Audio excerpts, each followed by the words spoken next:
오늘 새벽에 함께 볼 말씀은 잠언 17장 13절에서 16절까지의 말씀, 우리 같이 한 목소리로 읽겠습니다.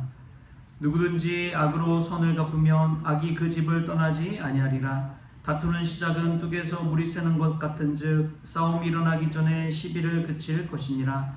악인을 의롭다 하고 의인을 악하다 하는 이 두 사람은 여호와께 미움을 받느니라. 미련한 자는 무지하거늘 손에 값을 가지고 지혜를 사려함은 어찌 민고. 아멘. 할렐루야. 오늘 하루 하나님께서 주신 은혜가 저와 여러분의 있기를 소망합니다. 우리가 살아가는 이 세상은 늘 끊임없는 관계의 연속입니다.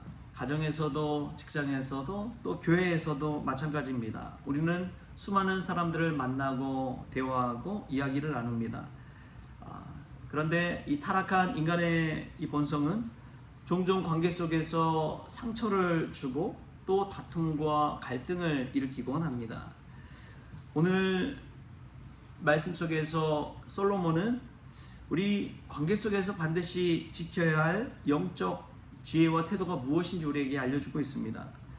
첫 번째로 보면은 누구든지 악으로 선을 갚으면 악이 그 집을 떠나지 아니하리라 라고 이야기합니다. 이 말씀을 읽으면 이 솔로몬의 지혜를 가지고 또 우리에게 신약 시대에 이야기한 사람이 바로 사도 바울입니다.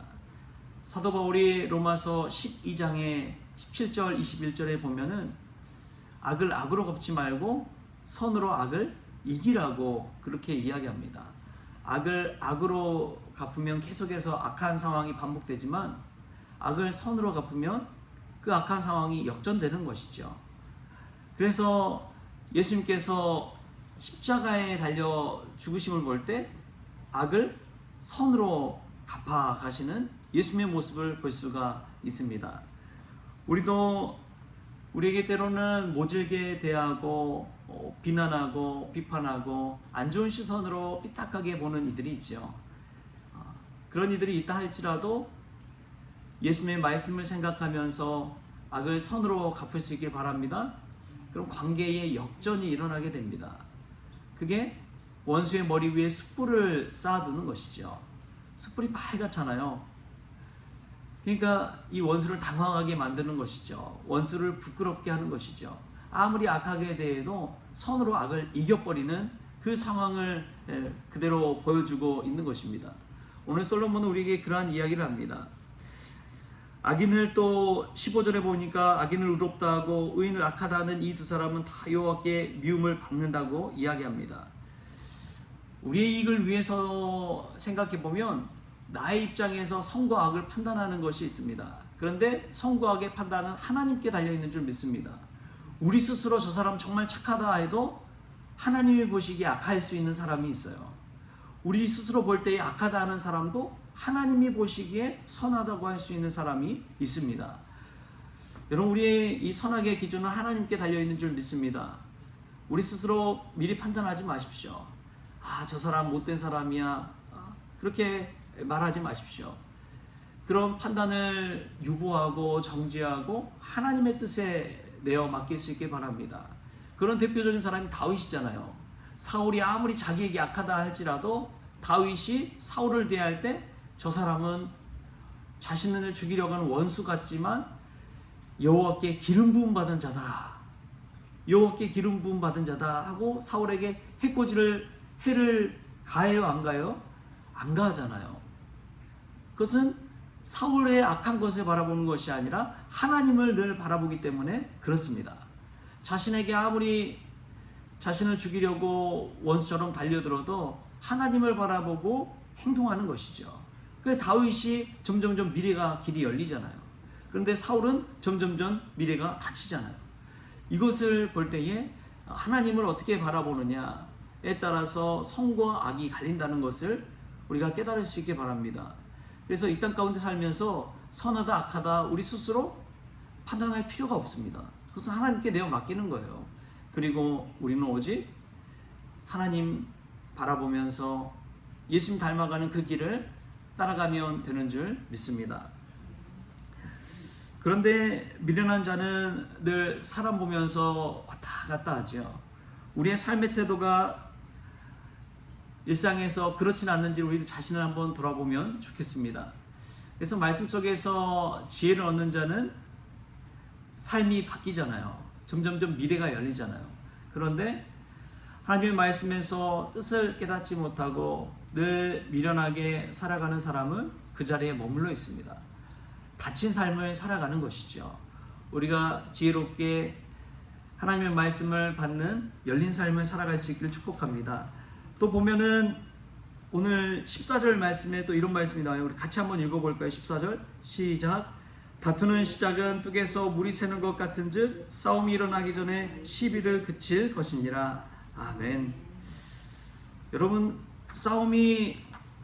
큰 싸움이 아주 작은 말 한마디에서 시작되는 경우가 얼마나 많은지요. 기분이 상하다고 해서 그 기분 하나 때문에 순식간에 가정이 싸늘해지잖아요.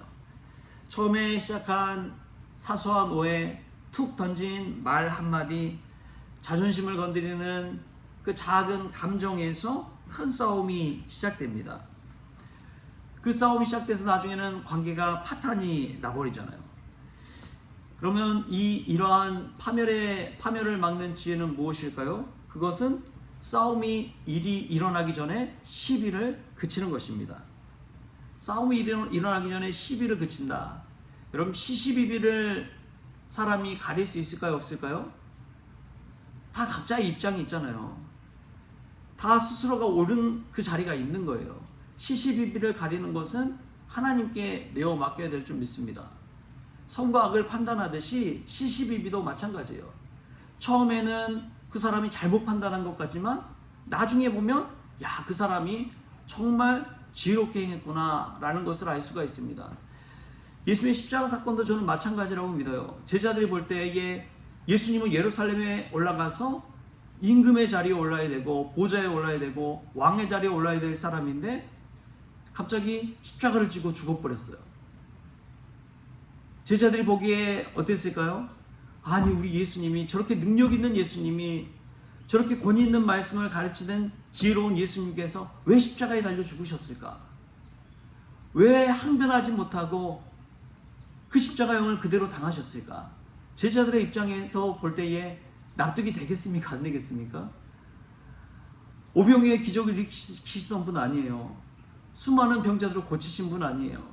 말씀을 가르칠 때에 대제사장들, 장로들, 서기관들 와서 이야기하는데 아무도 당해낼 자가 없는 분이 예수님이잖아요. 근데 빌라도의 법정에 와서 십자가형을 딱 당해버리고 달려 죽으셨어요. 제자들의 입장이 어떻게 됐겠습니까? 그런데 그렇게 십자가에 달려 죽으신 예수님이 나중에 부활의 주가 되어 오셨잖아요. 다시 살아나셨잖아요. 제자들이 보기에는 도저히 이해할 수 없지만 예수님은 하나님의 뜻대로 온 인류를 위해 구원하시기 위해 십자가에 달려 죽으셨고 죽음을 이기시고 부활하신 생명의 주가 되었습니다.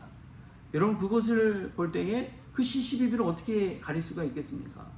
처음 입장에서 보면은 제자들의 맞는 것 같고 제자들의 입장이 이해가 되는 것 같고 하지만 하나님의 뜻 안에서 보면 예수님이야말로 정말 완전하게 하나님의 일을 순종하고 수행하신 분 아닙니까?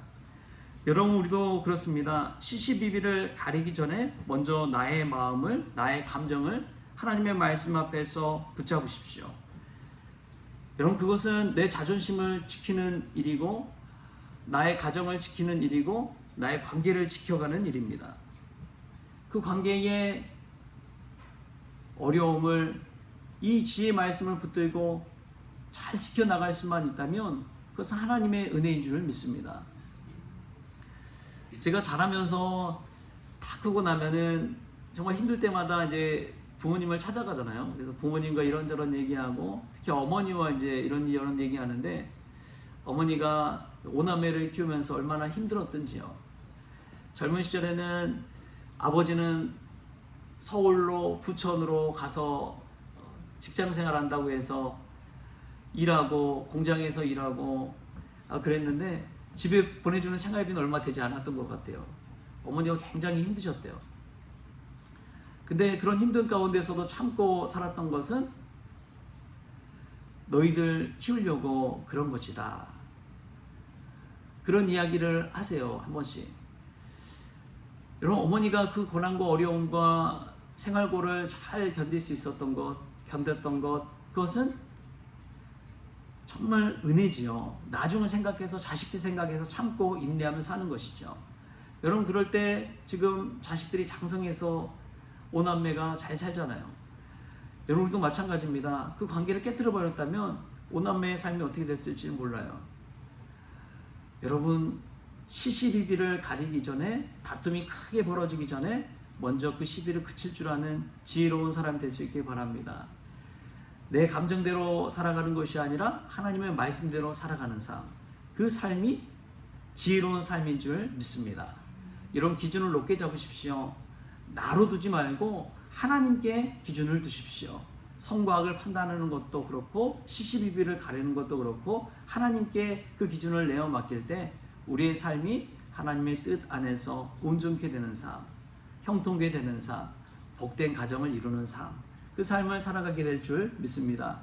교회 안에서도 마찬가지입니다. 내가 믿는 신앙이 다가 아닙니다.